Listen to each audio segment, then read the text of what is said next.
ก็มันยังไม่พร้อมที่จะเสียเธอไปอีกคน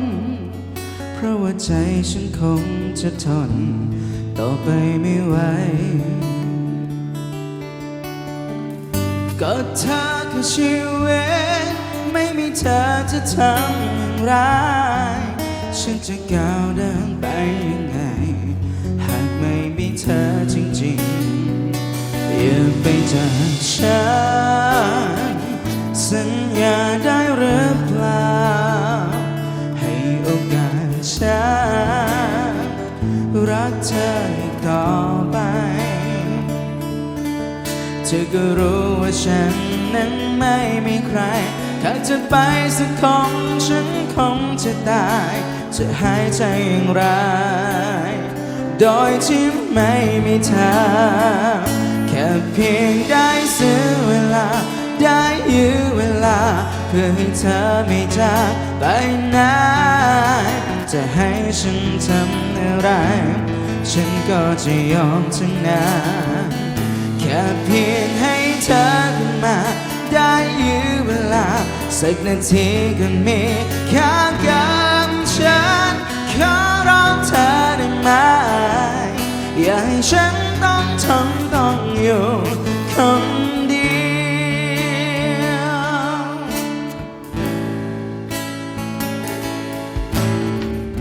อยากเป็นอยู่อย่างนั้นที่มีเธอให้รักต่อไปเพราะว่ามันร้อนเร้าเกินไปที่จะทำใจอย่าไปจากฉันสัญญาได้หรือเปล่าให้โอกาสฉันรักเธออีกต่อไป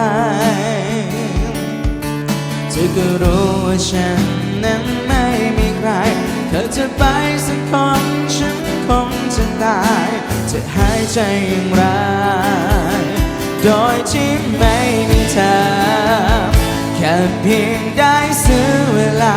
ได้ยื้อเวลาเพื่อให้เธอไม่จากไปไหนจะให้ฉันทำอะไรฉันก็จะยอมทั้งนั้น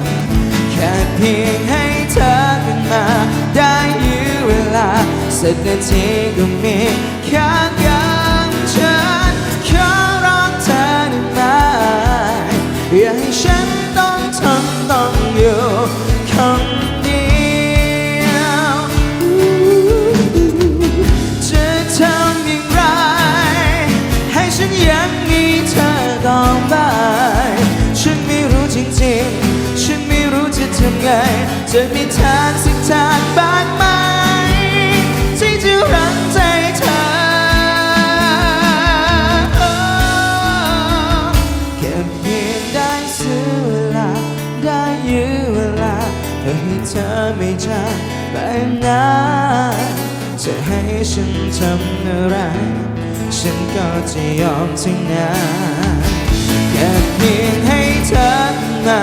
ได้ยื้อเวลาสักนาทีก็มีแค่กับฉัน